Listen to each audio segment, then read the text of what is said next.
नमस्कार, power of टकमा स्वागत छ। म सरोज सिंह थापा। नेपालमा पछिल्लो समय बनेको सत्ता गठबन्धनलाई हेर्यो भने केपी शर्मा ओली तत्कालीन प्रधानमन्त्री तथा नेकपा अध्यक्ष केपी शर्मा ओलीले संसद विघटन गरेपछि एक ठाउँमा उभिएको सत्ता गठबन्धन चुनावमा सँगै गयो र चुनावपछि बदलिएको गठबन्धन निर्माण भएको थियो। पुनः अहिले पुरानै गठबन्धन एमाले र माओवादी केन्द्रको गठबन्धन निर्माण भएको छ। अहिले देखिएको यो ध्रुवीकरणलाई कतिपयले राजनीतिक सैद्धान्तिक ध्रुवीकरणको कोणबाट हेर्न थालेका छन् भने कतिपयले मुलुक थप संसदीय अभ्यासको विकृत खेलतर्फ उन्मुख भएको अड्कलबाजी गरिरहेका छन्। सँगै अब आउँदै गरेको उपनिर्वाचनले नेपालको सत्ता राजनीति र पार्टी राजनीतिलाई कति फरक पार्ला? काम गर्न मन्त्रीकै कारणले गर्दा नसकेको भनेर उद्घोष पटक पटक गरेका प्रधानमन्त्रीले अब सत्ता गठबन्धन फेर बदल गरेपछि आफ्नो प्रधानमन्त्रीको कुर्सीलाई कति सफल बनाउन सक्लान् र नेपाली राजनीति अब कसरी अगाडि बढ्ला? मूलतः यिनै विषयमा केन्द्रित रहेर आज हामी प्राध्यापक डाक्टर सुरेश आचार्यसँग संवाद गर्नेछौँ। उहाँ राजनीतिक विश्लेषक हुनुहुन्छ। सर, स्वागत छ। धन्यवाद सरजी। सबैभन्दा पहिले म वैशाखमा हुने उपनिर्वाचनबाट संवादलाई अगाडि बढाउँछु।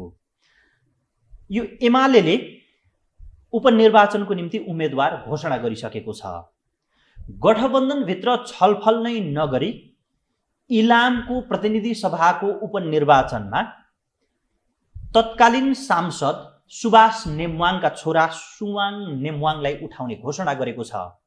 यो परिस्थितिलाई तपाईँले कसरी मूल्याङ्कन गर्नुभएको छ? अब यो नेपाली राजनीतिको एउटा कन्टिन्यू रूप, जसले चाहिँ जुन अहिले हाम्रो जुन डेमोक्रेटिक प्र्याक्टिस भन्छौँ, त्यो डेमोक्रेटिक प्र्याक्टिसमा चाहिँ तुषारापात गरे जस्तो लाग्यो। कसरी? बाउको चाहिँ छोरो चाहिँ टिकट पाउनु पर्ने। कम्युनिजम सिद्धान्तभित्र चाहिँ तपाईँको चाहिँ जनताको कुरा, कार्यकर्ताको कुरा हुनुपर्ने। त्यहाँ कार्यकर्ताको रिप्रेजेन्टेसन भएको छैन, मात्रै इमोसनमा चाहिँ राजनीति गर्ने प्रथा एमालेभित्र हावी भएको फेरि अर्को पटक पनि देखिएको छ। अब एउटा चाहिँ त्यो कन्टिन्यू जसरी हिजो मदन भण्डारीको लिगेसीमा जसरी आए त्यही लिगेसीमा इमोसनको राजनीति चाहिँ एमालेले गर्न खोजेको देखिन्छ।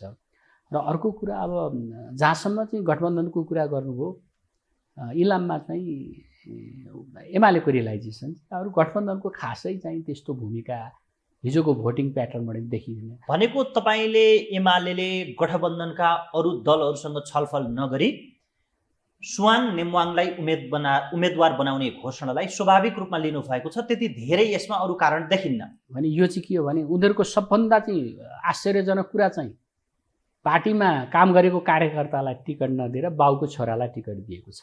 त्यहाँ खटेका कार्यकर्ताप्रति एमालेले अन्याय गरेको छ। अब साङ्गठनिक संरचनाको हिसाबले हेर्नु भने एमालेले जितेको ठाउँ हो। अन्य गठबन्धनसँग चाहिँ उसले कुरा गर्नुपर्ने आवश्यकता मैले देखिनँ। किनभने अब माओवादीको नि त्यहाँ कुनै त्यस्तो सङ्गठन छैन, समाजवादीको त हुने कुरो नि भएन। अब त्यहाँ प्रतिस्पर्धी कङ्ग्रेस हो, कङ्ग्रेस र एमाले बिच चाहिँ चुनाव हुने हो। त्यसले गर्दा उनले चाहिँ पहिले नै गरेर अरूलाई चाहिँ मान्न बाध्य बनाएको स्थिति चाहिँ देखिन्छ। त्यहाँ त्यो भनेको मात्र त्यो उपनिर्वाचन मात्र छैन, मतदान मात्र छैन, त्यसले राष्ट्रिय राजनीति र नेपालको राजनीतिलाई ध्रुवीकरणतर्फ लैजान सक्ने कतिपय अनुमान पनि गरिन्छ। अब अघिल्लो पटक त्यही जिल्लाभित्र अर्को निर्वाचन क्षेत्रबाट पराजित भएका समाजवादी केन्द्रका सम्मानित नेता झलनाथ खनाल पनि कम्युनिस्ट एकताको निम्ति आफू उम्मेदवार हुने र कम्युनिस्टहरूलाई एक ठाउँमा उभ्याउने उद्घोष गरिरहेका थिए र उनको घुमाउरो बाटोबाट त्यहाँबाट उम्मेदवार हुने चाहना व्यक्त गरिरहेका थिए। अब झलनाथ फ्याक्टर के हुन्छ? अब यस्तो, अब नेपालको राजनीतिमा चाहिँ नेताहरू सबै लोभी पापी छन्। झलनाथजी चुनाव पराजित भइसकेपछि उनले आफ्नो स्पेस खोजिरहेको सन्दर्भ थियो होइन। अब स्पेस खोजिरहेको सन्दर्भमा अहिलेको गठबन्धन तोड्नमा उनी ओलीको सहयोगी बनेका थिए। उनलाई चाहिँ लोभ थियो त्यही निर्वाचन क्षेत्रमा मैले टिकट पाएँ। तर झलनाथले टिकट पाए पनि चुनाव जित्ने परिस्थिति झलनाथलाई छैन त्यहाँ त्यो क्षेत्रमा होइन। सम्भव थिएन। एमालेले ओलीले बोक्दा पनि सम्भव चाहिँ थिएन। किन त्यो कुरा किन तपाईँको त्यसको चाहिँ प्रश्न छ नि झलनाथको जुन खालको राजनीतिक इमेज छ अर्को क्षेत्रका मान्छे हुन् र अहिले तपाईँको जुन खालको प्रश्नहरू समाजबाट उठिरहेको छ होइन, त्यसले गर्दा के हो भने एमाले पनि अब झलनाथसँग ओलीले विश्वास गरेको स्थिति पनि भएन होइन, किनभने उनलाई चाहिँ अविश्वास गर्ने मान्छे महात्मा बेला झलनाथै हिजोलाई सङ्कटमा पार्ने, त्यसले गर्दा ओलीले त्यति छिटो भुलेर ललिपप दिएका हुन् झलनाथलाई होइन। भनेको यो सम्भावना र झलनाथ फ्याक्टरले त्यति ठुलो प्रभाव पार्ने तपाईँ देख्नुहुन्न? प्रभाव छैन एमालेको रियलाइजेसन। सुवाङलाई एमालेले टिकट दिएन भने अथवा एमालेलाई छिटोभन्दा छिटो टिकट दिलाउनको निम्ति प्रेसरको एउटा कारण रासपाले सुवाङलाई उम्मेदवार बनाइदिन्छ भन्ने कोणबाट कतिपयले बुझेका छन् र रासपाका सांसदले पनि हाम्रो तर्फबाट त्यो एक्सर्साइज भएको हो भन्ने कुरा स्वीकारिरहँदा अब रासपाको स्ट्यान्ड के हुन्छ? उ त गठबन्धनमै पनि छ होइन। अब अहिले पछिल्लो चाहिँ दिनमा आएर रासपाको गतिविधि चाहिँ त्यति मूल्याङ्कन गर्ने लायक छैन होइन। अब रवि लामिछाको सत्तामा इन्ट्री नै अब यो अहिलेको डेमोक्रेसीको खिलाफ भन्ने मलाई लाग्छ। किन भन्दा रासपाले जुन एजेन्डा सुशासनको कुरा भ्रष्टाचार विरोधी कुरा गरिरहेको थियो, स्वयं त्यसका चाहिँ सभापति चाहिँ धेरै कुरामा विवादमा रहेका थिए। अब पासपोर्ट काण्डदेखि अन्य काण्डमा विवाद परेका मान्छे, भलै पासपोर्ट काण्डमा चाहिँ अब चाहिँ प्रचण्डले नै सहयोग गरेर तपाईँको उसबाट चाहिँ त्यो चाहिँ मुद्दा रोक्न लागिएको कुरा थियो र उनले गल्ती गरेको कुरा थियो। त्यसले गर्दा अब रासपासँग त्यो विवेक देखिएन, तपाईँको चाहिँ रवि लामिछानेसँग त्यो विवेक देखिएन। एउटा नेतामा हुनुपर्ने गुण त्यहाँ मात्रै सत्ताको लागि राजनीति गरेको भने यो प्रश्न जसरी चाहिँ तपाईँ सिके रावतले बरु आफू नगएर अर्कालाई सत्तामा बनाएको एउटा सन्दर्भ तराईमा देखिन्छ भने त्यति चाहिँ त्याग चाहिँ रासपाको नेताले गरिदिएको उसको इमेज पनि बढ्थ्यो। जुन कुरा अहिले प्रश्न उठिरहेको छ होइन, अब यसलाई कारबाही गर्नुपर्छ, सहकारीदेखि अन्य कुरामा विवादमा भएको कुरा जुन उठिरहेछ त्यसलाई क्लियर गरेर उनको इन्ट्री भएको भए उनलाई राम्रो हुन्थ्यो। अब यसले के हुन्छ भने दुईटा उपनिर्वाचन जितेको रासपाले इलाममा त्यति धेरै प्रभावशाली भूमिका देखाउन सक्छ भन्ने तपाईँलाई लागेको छैन? होइन, यिनी चाहिँ अब अहिले यिनको चाहिँ ओलीसँगको जुन खालको चाहिँ गठजोड देखिन्छ, जुन खालको सम्बन्ध देखिन्छ, ओली परनिर्भर रासपा जुन देखिन्छ, त्यसले गर्दा आफ्नो ट्र्याकभन्दा रासपा बेग्लै भएको देखिन्छ र त्यहाँभित्र व्यापक रूपमा असन्तुष्टि छ। त्यो असन्तुष्टिले पनि बाहिर आउन सकेको छैन। मात्र रवि लामिछानेले जे बोल्यो त्यही हुने कुरा देखिन्छ, न कि सबभन्दा गल्ती। अब हुन त अब रवि लामिछानेको नाममा भएको पार्टी भन्ने देखिन्छ, तर के छ भने कुनै पनि गल्तीलाई चाहिँ सोसाइटीले त्यति छिटो ट्रस्ट गर्दैन। किनभने कोही मान्छे अहिले नेपालको राजनीतिमा विकृति र विसङ्गतिको नारा दिँदै आएको रासपाले आफै नै त्यो विकृतिको चाहिँ अड्डा भइसकेपछि चाहिँ अनि के भनेर भोलि चुनाव गर्ने भन्ने कुरा देखिन्छ। त्यसले गर्दा पहिलो इन्ट्रीमै जसरी सरकारमा गएर रवि लामिछाने गए त्यो उनको चाहिँ ठुलो गल्ती हो। इतिहासले उनलाई त्यो इतिहासले त्यो मूल्याङ्कन गर्नेछ। त्यसले गर्दा म के देख्छु भने यो इन्ट्रीले उनीहरू के भने अब यो रासपा पनि अब आफ्ना गतिविधिले गर्दा उसको चाहिँ स्थिति, उसको इमेज चाहिँ कमजोर भइरहेको सन्दर्भमा अब त्यहाँ चाहिँ गएर रासपाले चुनावै जित्छ, हिजो चाहिँ तनहुँको जस्तो हुन्छ त्यहाँको जस्तो हुन्छ भन्ने मलाई लाग्दैन। त्यहाँ काङ्ग्रेस र एमालेकै प्रतिस्पर्धा हो। काङ्ग्रेस अब एमाले भित्र नि मैले अब यसलाई कसरी पनि हेरौँ भने त्यहाँ पार्टीको मात्र लडाइँ देखिन्न। जस्तो आफै प्रधानमन्त्री हुँदा चुनाव गराउने बेलासम्म आफै प्रधानमन्त्री शेरबहादुर देउवा थिए पुरानै गठबन्धनबाट। चुनाव सकिसके पछाडि अब आलो पालो प्रधानमन्त्री बन्ने प्रचण्ड र शेरबहादुर देउवाको सहमति नमिल्दा बालकोट पुगेर प्रधानमन्त्री बन्न सफल भए प्रचण्ड। पुनः राष्ट्रपतिको निर्वाचनमा कङ्ग्रेसले आफ्नो सत्ता फिर्ता गर्यो। अब के झलनाथलाई प्रयोग गरेर कङ्ग्रेसले उपनिर्वाचनबाट यो गठबन्धन फुटाउन सक्छ? मलाई लाग्दैन थियो। किन भन्दा कि त्यो प्रयास नै हुन्न? त्यो प्रयास नै हुन्न। अब यो कुरा कहाँबाट आयो होइन, किन भन्दा सैद्धान्तिक रूपमा कुरा गर्दा झलनाथ चाहिँ जहिले पनि कङ्ग्रेस विरोधी पात्रको रूपमा प्रस्तुत भएका हुन्। उनी कङ्ग्रेसप्रति उनको चाहिँ जहिले पनि नकारात्मक धारणा रहेको छ। इभन तपाईँको 46 सालको आन्दोलनको कुरा गर्दा पनि एमालेभित्र त्यति उनी प्रभावशाली थिएनन्, तर मन्त्री खाने बेलामा उनीहरू चाहिँ टुक्लुक्क आइपुगेको भनेर कतिपय एमालेका मान्छेले नै विरोध गरेको सन्दर्भ देखिन्छ।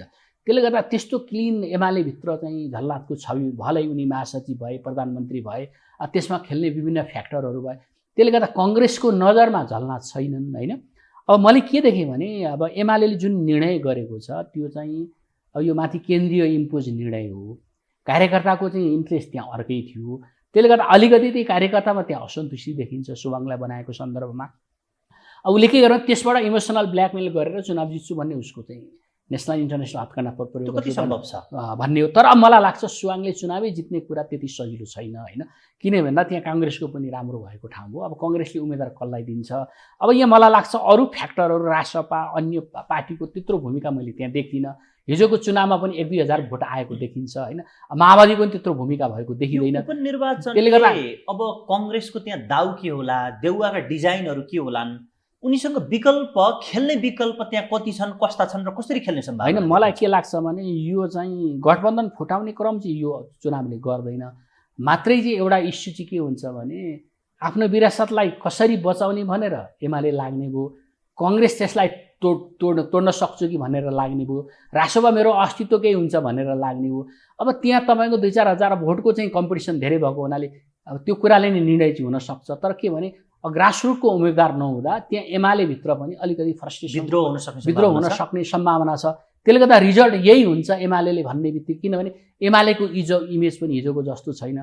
भले हिजो सुभाष नेमाङको एउटा नेसनल इमेज थियो, सुभाष नेमाङको एउटा गरिमा थियो, त्यो इमेज पनि त्यहाँ रहेन भनेपछि अब एमाले नै सबै भोट लिन्छ भन्ने अवस्था नि साङ्गठनिक रूपमा त्यो पनि छैन। अब रासोपा पनि जसरी अन्य ठाउँमा भयो रासोपा त्यो आकार लिने ठाउँ पनि छैन। त्यसले गर्दा के लाग्छ भने काङ्ग्रेस र एमाले बिच प्रतिस्पर्धा भयो, जसले जित्न सक्ने भयो। अब यसमा चाहिँ अब यो अन्य फ्याक्टरले के भूमिका खेल्छन् मलाई लाग्छ।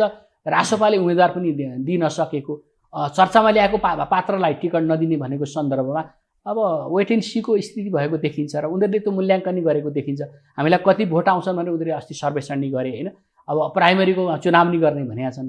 त्यसले गर्दा के हुन्छ भने अब यसले चाहिँ मलाई गठबन्धनलाई तलमाथि हुने काम यसले गर्दैन। मात्र के हो भने एमाले विरासत बचाउने हो कि काङ्ग्रेस तोड्ने राजनीति त्यहाँ देखिन्छ।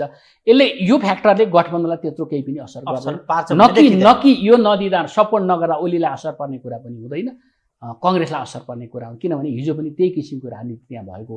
हिजो माओवादी सहयोग गर्ने, माओवादीको त्यत्रो भूमिका त्यहाँ देखिन्न, भोटिङ प्याटर्न त्यत्रो छैन। एमाले र काङ्ग्रेसले प्रतिस्पर्धा हुन्छ, त्यसले कुनै गठबन्धनमा त्यसले फेरबदल हुने स्थिति यो चुनावले चाहिँ ल्याउँछ। अब सरकारमै फर्क्यौँ न। जस्तो पछिल्लो समय प्रधानमन्त्रीले यो सरकारले त्यति गति दिन सकेन र कुनै मन्त्रीबाट पनि सन्तुष्ट छैन भनेका प्रधानमन्त्रीले मन्त्री होइन कि गठबन्धन नै फेरिदिए र आफ्नो पार्टीबाट पठाएका मन्त्रीमा पनि 1जना पर्यटन मन्त्री बाहेक अरू सबै पुरानै मान्छेलाई दोहोर्याएका छन्। तर पछिल्लो समय हेर्यो भने रासपाका मन्त्रीहरू अलि अटेरी जस्तो देखिने प्रधानमन्त्रीप्रति, एमालेका मन्त्रीहरू ओलीप्रति अलि बढी जवाफदेही जस्तो देखिने, उपेन्द्र यादव त आफ्नै दाउपेचको राजनीतिमा देखिएको यो परिस्थितिमा प्रधानमन्त्री प्रचण्ड पुनः सफल हुने सम्भावना कति छ? प्रचण्डको त त्यो बोली मात्रै हो, नारा मात्रै हो। प्रचण्डलाई त जति जे भने पनि उनलाई कम्फर्ट जुन काङ्ग्रेसी थियो काम गर्न, अनि उनलाई त्यो के फिल भयो, कार्यकर्ताको दबाब होला। अब चाहिँ काङ्ग्रेसभन्दा पनि बढी दबाब ओलीबाट भनेर नभनेर, उपेन्द्रबाट भनेर नभने रवि लामिछाने उनले फेस गर्नुहुन्छ। उनीहरूले पनि डेलिभर गर्न सक्ने उनको मैले स्थिति देख्दिनँ। स्वयं प्रचण्ड आफै कन्फ्युजनमा भएको देखिन्छ। किनभने उनले गरेको सुशासनको कुरा, सुशासनको डन्डा चलाउँदा प्रचण्ड आफ्नै मान्छेमा डन्डा चलाउन पर्ने हुन्छ। त्यो डन्डा चलाउन महराबाट सुरु गरे, माफी दिए, वर्षमानमा उनी पुगेनन्। हिजो नारायण काजीले वर्षमानमा पुगेर त्यो फाइल बन्द भएको कुरा पत्रकारहरूले बताउँदै आएका छन्, अन्यले नि बताउँदै आएका छन्। कारखाना कसको थियो, वर्षमानको थियो, अर्को के थियो भन्ने आछ। अब त्यस्तो मान्छे अर्थमन्त्री बनाएका छन्। मान्छेहरूले कसरी बुझ्ने गरेका छन् भने सत्ता गठबन्धनभित्रको सदनभित्रको तेस्रो र चौथो ठुलो दलबीच रासोपा सहकारी प्रकरण र माओवादी केन्द्र सुन प्रकरणलाई एक आपसमा साटासाट गर्ने काम भयो र सत्ता टिकिरहेको छ भनेर भन्छन्। तर उसको नारा भने यो सरकारको सुशासनको यात्रा छ, यो अगाडि बढ्न सक्छ कि सक्दैन, कति सम्भव छ? सुशासन हुन त तपाईँको मैले के भने सुशासनका धेरै इन्डिकेटरहरू छन् होइन। अब सबभन्दा पहिले इन्ट्रेस्ट अफ कन्फ्लिक्ट भन्छ। त्यो इन्ट्रेस्ट अफ कन्फ्लिक्ट भनेको चाहिँ नर्वे लगायत स्क्यान्डिनेभियन कन्ट्रीले त्यसको रुलै बनाएका छन्। बाउ प्रधानमन्त्री भयो भने छोरी पी हुन पाइने, त्यो पनि करप्सन।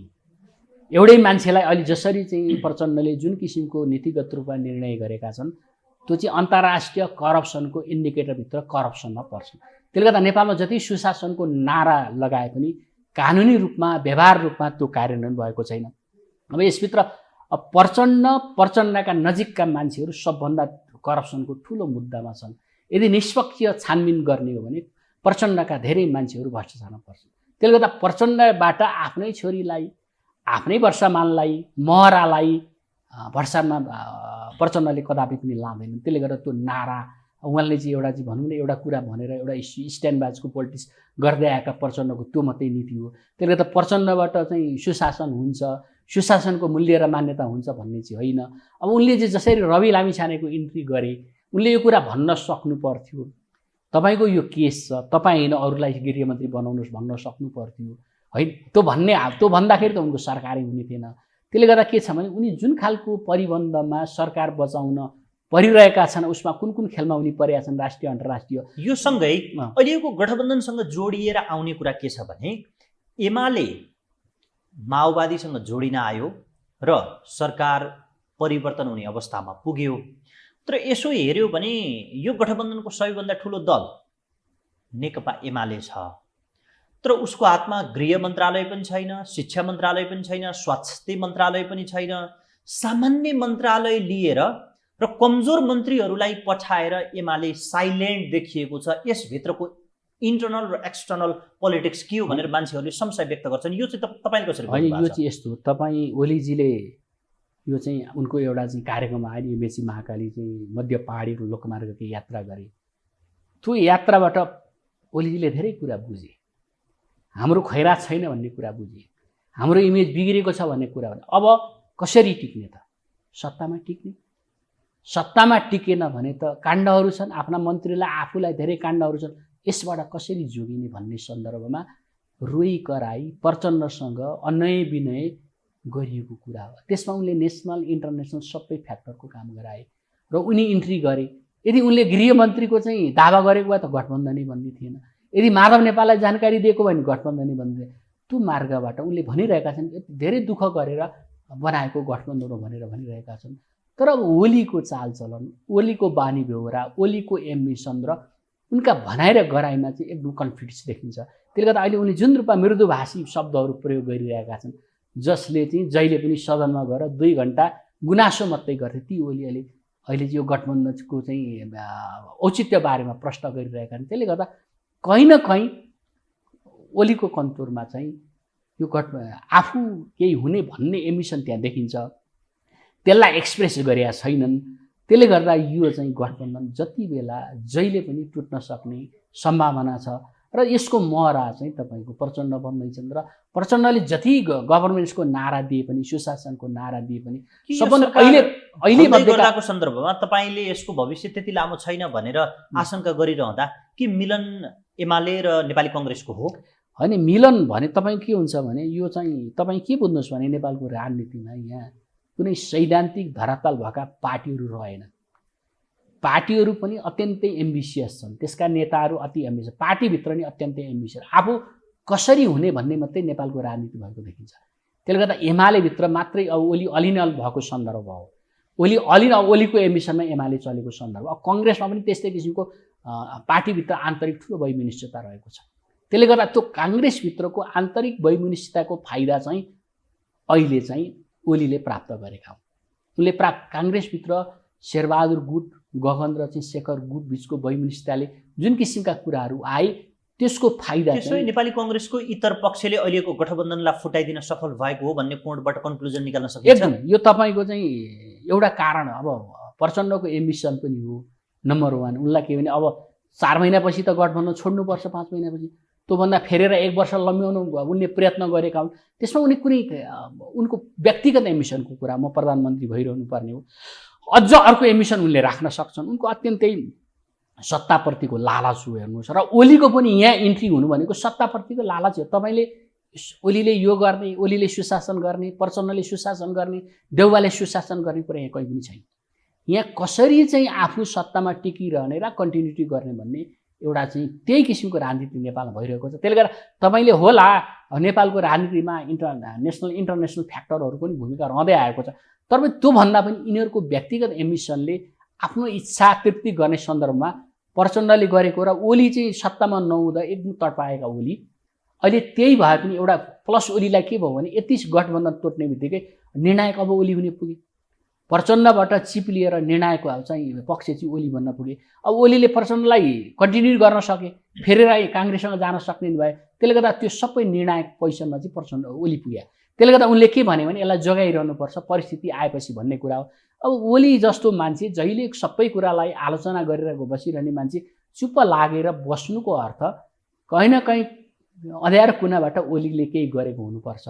मलाई लाग्छ चाहिँ प्रचण्डको चाहिँ प्रधानमन्त्री कन्टिन्यू हुन्छ जस्तो मलाई लाग्दैन। अब 4 महिना लाग्ला, 2 महिना लाग्ला, 3 महिना लाग्ला, किन भन्दा अब राष्ट्रले पनि के देखियो भने अब त्यो लेजिटिमेसी, त्यो वैधानिकता, प्रधानमन्त्री हुने वैधानिकता प्रचण्डसँग 30 सालको 30 सिटको मान्छेलाई हुँदैन, 32 सिटको मान्छेलाई, किन भन्दा उनलाई काम गर्न पनि गाह्रो नै हुन्छ।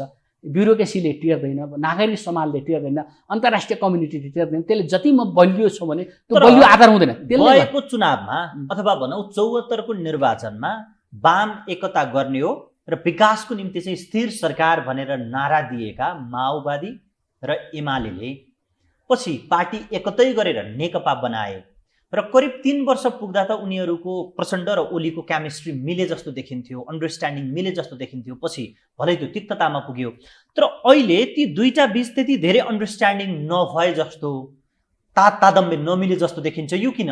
होइन, यो तपाईँलाई भन्न हिजो त्यो पोजिसनमा मिले भने अब मिल्ने कुरा त छँदै छैन। मात्रै यिनीहरूभित्र सैद्धान्तिक समानता पनि छैन, दृष्टिकोण पनि समानता छ, अब समानता छैन र अत्यन्तै एम्बिसियस दुईजना पात्रहरू त्यहाँ छन्। दुईटै एम्बिसियस पात्र भएको कारणले त्यो मिल्ने कुरा त आउँदैन। त्यहाँ कस्तो हुन्छ नि, हिजो पनि त ओलीले चाहिँ प्रचण्डलाई स्वीकार गरेको भए त मिलिहाल्थ्यो नि। मात्रै प्रचण्डलाई सरकार चलाउन दिएको भए त पार्टी त बस्थ्यो, त्यो त दिएन नि उनले। त्यसले गर्दा त्यो खालको चाहिँ मानसिकता भएका ओलीले प्रचण्डलाई सधैँ बोकिरहन्छन् भन्ने चाहिँ मलाई लाग्दैन होइन। त्यसले गर्दा के हुन्छ भने यिनले चाहिँ उनको प्रयास के हो भने कङ्ग्रेस जोडिएर गयो। अब यो 4-5 वर्ष सत्ता भएन भने त कसरी टिक्ने, यो मानसिकताले ओलीको काम गरे हो। र अर्कोतिर अब डराएका, गठबन्धनबाट डराएका प्रचण्ड कम्युनिस्टको नारा दिँदा चाहिँ केही हुन्छ कि त? हिजो भोट चाहिँ जसरी ट्रान्सफर भयो काङ्ग्रेससँग भएन, एमालेबाट हिजो भएको त्यो हुन्छ कि भन्ने हो। तर यी दुईटै मिले पनि, तपाईँलाई म भोलिको राजनीतिक भविष्यवाणी के, यी दुईटै मिले पनि हिजोको त्यो परिस्थिति हुन्न, राजनीतिक परिस्थिति त्यो हुन्न, जनताले यिनलाई विश्वास गर्दैनन्। अब त्यो खालको जनमत पनि छैन। अब नयाँ जेनेरेसनका मान्छेहरू जनमतमा मतदानमा आइसके। अब यो चाहिँ यो पुरानो पार्टीबाट वाक्क दिक्क भएको स्थिति पनि छ एक किसिम। त्यसले गर्दा उनले त्यो गठबन्धन गर्दैन, प्रचण्ड र ओली मिलेर हात उठाउँदैन पनि तल त्यो सर्कुलेट भएर भोट आउने परिस्थिति रहँदैन। किन भन्दा यो गठबन्धन 84 सम्म जाने अवस्था रहन्छ कि रहँदैन? यो त मैले भने 3-4 महिना 84 को कुरा 3-4 महिना कसरी जान्छ भन्ने अहिले कुरा भइरहेको छ। किन भन्दा कुनै न कुनै म प्रधानमन्त्री हुन्छु भन्ने मानसिकता ओलीमा देखिन्छ। ओलीले एक्सप्रेस गरेका छैन। यता काङ्ग्रेसबाट सिङ्गल पाउने बित्तिकै भोलि चाहिँ ओलीले भत्काउँछन्। यताबाट नपाएको सन्दर्भ हो, काङ्ग्रेसले आफै शेरबहादुरले आफै इन्ट्रेस्ट गरेको सन्दर्भ हो। त्यो इन्ट्रेस्ट गरेको सन्दर्भको कारणले गर्दा उनले सङ्केत नपाएका, त्यो पाउने धोका दिएर सत्ताबाट अलग गरेका प्रचण्डप्रति अनुदार नेपाली कङ्ग्रेस किन देखिएको छैन त? त्यसो भए होइन, अहिले त कङ्ग्रेस ओलीले किन ग्रिन सिग्नल दिइरहेको छ? होइन, ओलीलाई होइन, यहाँ तपाईँको यिनीहरूको मलाई लाग्छ यिनीहरूको वार्ता भइरहेको छ। मैले सुनेको छु ओलीजी त्यही दिन बेलुका पनि शेरबहादुरजी कहाँ गएको थिए, मलाई प्रधानमन्त्री बनाउनु पर्यो भनेको थिए। अनि रेउवाजीले चाहिँ म पहिले हुन्छु भने यिनीहरूको को आलो पालोमा पहिले भनेर कुरो नमिल्या हो होइन। त्यसले गर्दा यो के छ भने प्रचण्डलाई माया गरेर जानुभन्दा पनि यो गठबन्धन टुटाउने, त्यो खाली स्पेसमा आफ्नो राजनीतिक स्वार्थ पुरा गर्ने ओलीको मनसा हो। अल्टिमेटली ओलीको पनि उद्देश्य प्रधानमन्त्रीको पदै हो। अर्को कुर्सीको दौड मात्रै, अर्को 84मा के हो 84 पछि जीवन के हुने हो, पार्टी के हुने भने कुनै पनि पोलिटिकल पार्टीलाई 84 पछि के हुन्छ भने कसैलाई नि भर छैन। नत्र अहिलेको चिन्ता नगरेर 84 को चिन्ता किन गर्ने? त्यसो भए अहिले यो नेकपा एमाले र माओवादी केन्द्रको संवाद कुराकानी त आफ्नो ठाउँमा छँदैछ। अर्को नयाँ दल राष्ट्रिय स्वतन्त्र पार्टी र प्रतिपक्षी दल नेपाली कङ्ग्रेसभित्र देखिएको यो तिक्तता के हो दुईटा पार्टीको? अनि यो त यस्तो हो, कङ्ग्रेसभित्र के भइदियो भने दुईटा रणनीतिक कुरा हो तपाईँको। यो रासपाले ल्याउने भोट र कङ्ग्रेसले ल्याउने भोटको प्याटर्न एउटै हो होइन। करिब दुईटा पार्टीको वैचारिक लाइन पनि उस्तै ठाउँमा देखिन्छ। त्यसले गर्दा एउटाले अर्कालाई माइनस नगरिकन चुनावी ग्यारेन्टी हुँदैन। त्यसले गर्दा अब कम्युनिस्टको एक खालको भोट छ, त्यसको रिजन, त्यसको क्षेत्र, त्यसका मतदाता एक किसिमका छन् भने रासपा र कङ्ग्रेसको चाहिँ आधार एउटै हो। त्यसो भए रासपा र कङ्ग्रेसलाई चिड्याउने काम प्रचण्ड र ओलीले नै गरिराखेको हो, उनकै डिजाइनमा भइराखेको हो। यो चाहिँ अहिले रासपा युज एन्ड थ्रो हो, एमालेको पनि होइन, एमालेको युज एन्ड थ्रो हो। अब त्यहाँभित्र चाहिँ रवि लामिछानेको एम्बिसनले काम गरौँ, उनलाई सत्ता चाहिएको छ, उनलाई मुद्दाबाट छुटकार पाउनु छ, उनले कुनै सैद्धान्तिक त्यत्रो चाहिँ हिजो जुन कुराहरू गरे, पुराना दललाई ओलीलाई जसरी गाली गरे, हिजो जुन कुरा त्यो चाहिँ युटर्न भएर चाहिँ आउनु भनेको चाहिँ रासपाको ठुलो राजनीतिक कमजोरी हो। त्यसले उसले गरेको मुद्दा चाहिँ स्याडोमा पार्ने कुरा हो। त्यसले गर्दा अब रासपालाई एमाले बोकेर हिँडिरहन्छ, माया गरिरहन्छ भन्ने कुरा चाहिँ होइन। अब हिजो ओलीका तपाईँ त्योभन्दा अगाडि 1 महिनाका 15 दिनका अगाडि चाहिँ भाषण सुन्नुहोस्, त्यसले प्रष्ट रूपमा भनेको छ। त्यसले गर्दा यो त्यसो भए लोभी पापीहरूको प्रकरणमै संसदीय समिति बनाउन तयार भएको नेकपा एमाले यो रवि लामिछानेको सन्दर्भमा प्रतिपक्षी दलले संसदीय समिति बनाऊ भन्दा एमाले किन तयार भइरहेको छ? उसले त के भने त्यो गर्यो भने सरकार भइरह्यो भने त काङ्ग्रेसमाथि प्रहार गर्न पाइयो, कङ्ग्रेसलाई कमजोर पार्दा म हुन्छु भन्ने भयो। त्यसले गर्दा अब यो त गर्दा चाहिँ रासपालाई बदनाम पनि गर्न पाइरहनु भयो। त्यसले गर्दा एउटै उसले 2 प्रहार भन्छ नि ओलीले, त्यो प्रहार गरिरहेको स्थिति यो नेपाली काङ्ग्रेस र रासपाको द्वन्द्व कहाँ पुग्छ, कसरी टुङ्गिन्छ? अनि यो किन भन्दा तपाईँको चाहिँ स्ट्राटेजिकल्ली हेर्दा के हुन्छ भने तपाईँले उनीहरूले चाहिँ मैले भने उनीहरूको भोट प्याटर्न एउटै भएको हुनाले एकले अर्कालाई कमजोर पारेको स्थिति हो।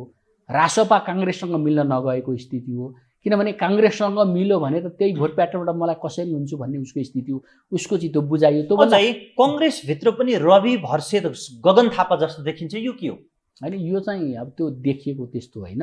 तर कङ्ग्रेसले पनि के छ भने एजेन्डा लिएको कुरा अब त्यहाँभित्र चाहिँ पुरानो नेतृत्वको विरोधमा एक किसिमको विद्रोह भइरहेको सन्दर्भ हो होइन। अब त्यो विद्रोह कहिले शेखरका नाममा, कहिले गगनका नाममा भइरहेको। यो सरकार गठन भएकै भोलिपल्टदेखि शेखर कोइराला र गगनको विरोध भएकै हो। त्यहाँ चाहिँ शेरबहादुर देउवाले गगन र चाहिँ शेखरलाई इन्गेज गर्न नसकेकै हो। यदि चाहिँ यो सरकारलाई कन्टिन्युटी लान अब शेरबहादुरको बुझाइ के रह्यो भने यी दुईटालाई पेलेर मेरो मात्रै विरासत कायम गर्छु भन्ने शेरबहादुरको दृष्टिकोण रह्यो। त्यो चाहिँ उनकै लागि नै प्रतिपादक भयो। त्यसले गर्दा त्यहाँभित्र एक किसिमको भोलिको सभापतिको लागि हुने द्वन्द्व छ। त्यसले गर्दा अब शेरबहादुरजीले पनि पहिलो चाहिँ ओली मिलाउनुभन्दा पनि तपाईँको के अरे शेखर र गगनलाई नमिलाइ हुने उनको सत्ययात्रा सहज छैन। अब उनले अब पूर्णबहादुर र चाहिँ अन्य आफ्ना नजिकका मान्छे भन्यो भने शेखर र गगनलाई मिलेपछि उनको यात्रा अझै पनि सहज छ। अब उनले त्यो कर्म नगरे। त्यसले गर्दा त्यहाँभित्र चाहिँ दुईवटा चाहिँ ग्रुप अत्यन्तै चरम रूपमा गएको सन्दर्भ छ। अब शेरबहादुरजी भइरह्यो भने काङ्ग्रेसको भविष्य पनि अनिश्चित छ। त्यसले गर्दा त्यहाँ अब टेक्निकली प्राविधिक रूपमा शेरबहादुरजी सभापति छन्, सांसदहरू बढी छन्।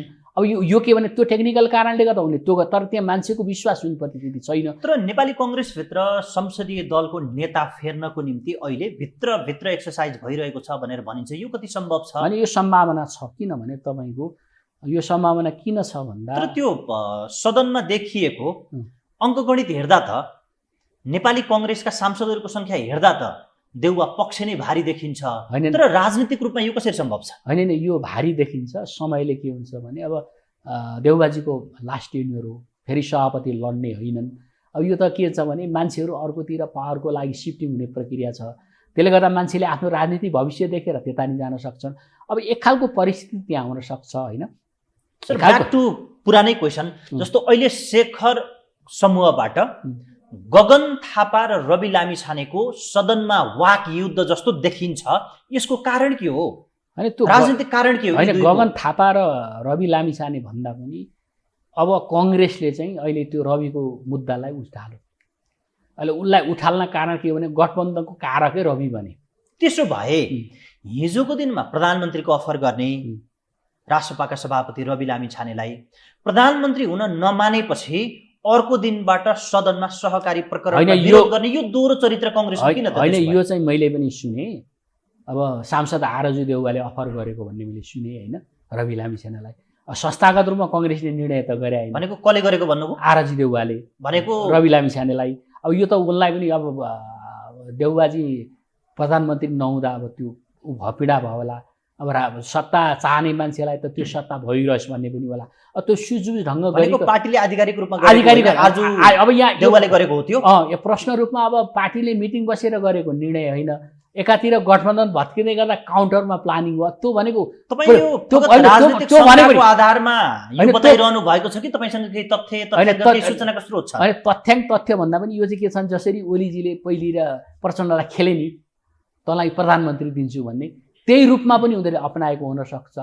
त्यही रूपमा अब प्रधान चाहिँ रवि लामिछाने लोभेर आउन हुनसक्छ अथवा त्यहाँ बिचमा धोका दिने हुनसक्छ। यो रणनीतिक रवि रूपमा लामिछानेलाई सत्तामा रहिरहन चाहने सत्ताको लोभी र स्वार्थी सँगै आफ्नो मुद्दाबाट बच्नको निम्ति उनी सत्ता छोड्दैनन् भन्ने कन्क्लुजन निकालिरहँदा त्यसो भए गृहमन्त्री सहित उप प्रधानमन्त्री पाएका व्यक्ति प्रधानमन्त्री हुन किन छोडिदिए रवि लामिछानेले? मैले भने नि तपाईँ उनले चाहिँ के तपाईँको चाहिँ प्रचण्डले जवाब दिँदै गर्दा रवि लामिछानेले जवाब दिँदै गर्दा यो कुराहरू आए। यो कुरा आउने अथेन्टिसिटी भनेको के हो त? कङ्ग्रेसले आधिकारिक निर्णय त गरे होइन, तर काउन्टर प्लानको रूपमा काउन्टर प्लानको रूपमा यो कुरा आएको थियो। यो पार्टीले निर्णय गरेर आएको कुरा थिएन होइन। त्यसले गर्दा यसलाई चाहिँ जवाबको रूपमा यसले प्रयोग गर्यो, ब्याकफायरको रूपमा यसले प्रयोग गरे, चाहिँ रवि लामिछाने र प्रचण्डलाई प्रयोग गरे। अब यदि प्रधानमन्त्री अफर भएको भए रविले किन छोड्थेर? गृहमन्त्री हुने रवि प्रधानमन्त्री किन छोड्थेर? त्यो प्रश्न तपाईँले भनेको थियो। तर के अरे यो कुरो कहीँ न कहीँ अलिकति आएको थियो, त्यसलाई चाहिँ काउन्टर सेटलमेन्ट गर्ने कुरा आएको थियो। त्यसैलाई नै रासपाले भजाएर अहिले काउन्टर फायर गरिरहेछ र त्यसको प्रयोग प्रचण्डले नि गरे। त्यसो भए अर्को प्रश्नमा जाउँ। यो प्रचण्ड आफै सत्ता सञ्चालनमा पछिल्लो समय आफू त्यो कुर्सीमा बस्ने मामलामा चाहिँ सफल देखिन्छन्, अरू विद्यमान समस्याप्रति उनी खास सफल भएको आम नागरिकले अनुभूत नगरेका बताइरहेका छन् र प्रश्न उठाइरहेका छन्।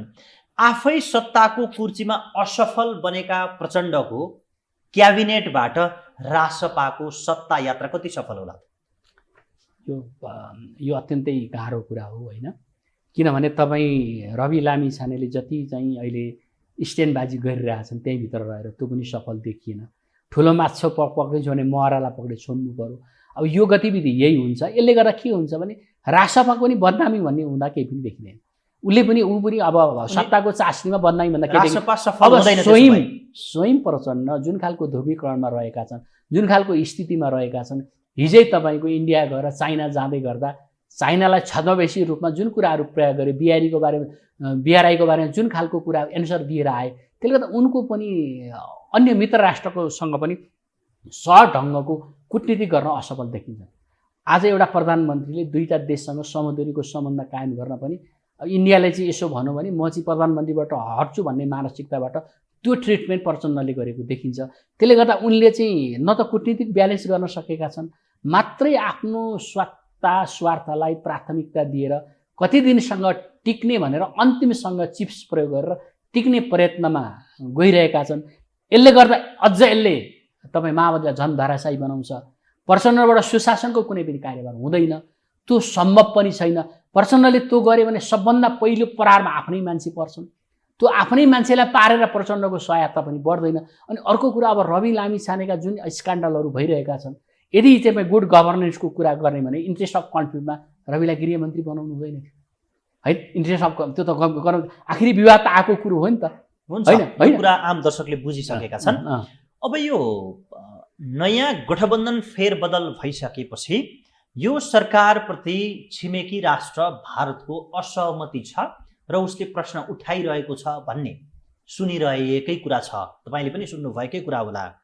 तर यो नयाँ गठबन्धन बनिसकेपछि उप प्रधानमन्त्री सहित परराष्ट्र मन्त्रालयको जिम्मेवारी सम्हालेका नारायण काजी श्रेष्ठ 9 दिने चीन भ्रमणमा छन्। यसको सन्देश के हो?